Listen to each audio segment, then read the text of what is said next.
All right, lesson number 2. Nothing is wrong with you. All right, it's time to reframe symptoms as signals.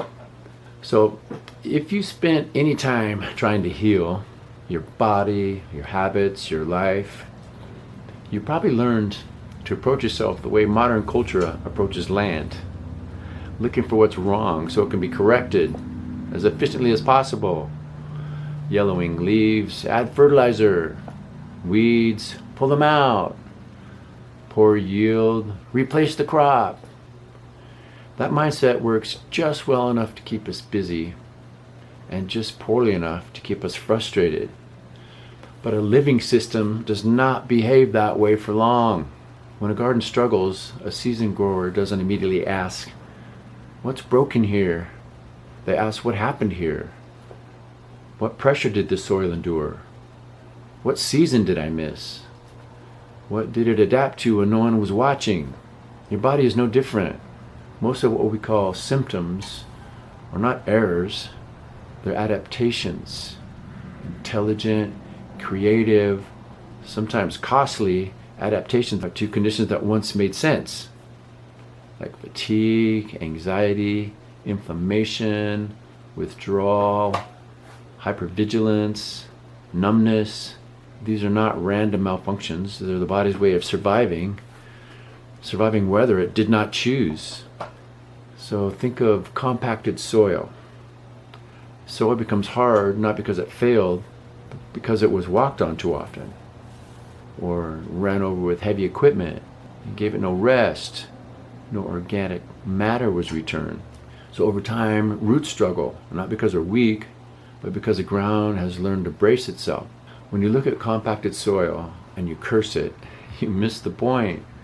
The soil did exactly what it needed to do to endure the pressure. And your body's done the same.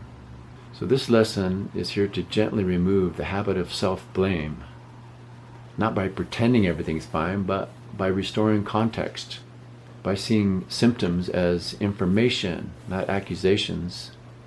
A symptom is the body saying, "This is how I adapted." It's not saying this is who I am. That distinction matters. So when we treat symptoms as enemies, we often double down on the very conditions that created them.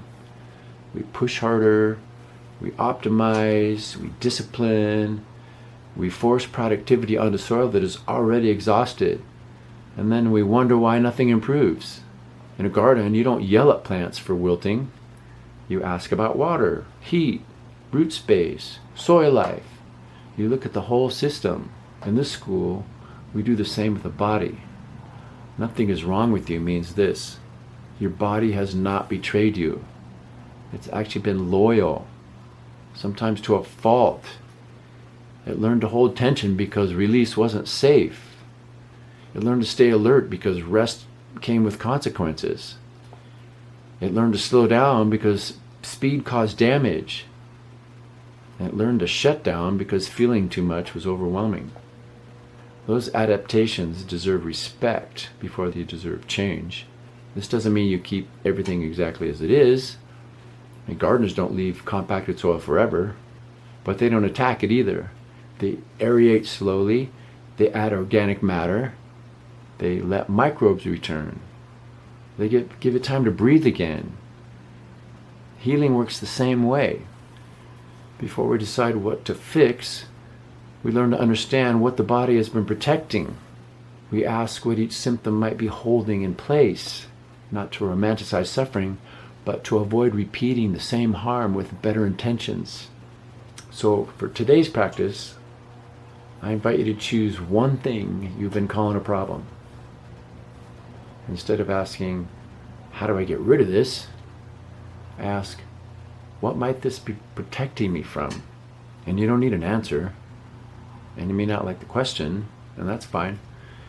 Just notice what happens when you stop treating the symptom like an enemy and start treating it like a fence that was built for a reason. All right, then sit with these prompts, not in your head, but in your body. What symptom have I been most frustrated with? What conditions might have made it necessary?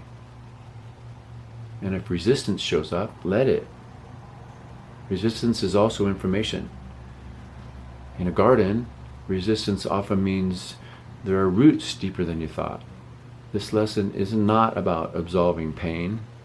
It's about changing posture. When you stop fighting the soil starts cooperating. When you stop accusing the body, it starts speaking more clearly. Nothing is wrong with you.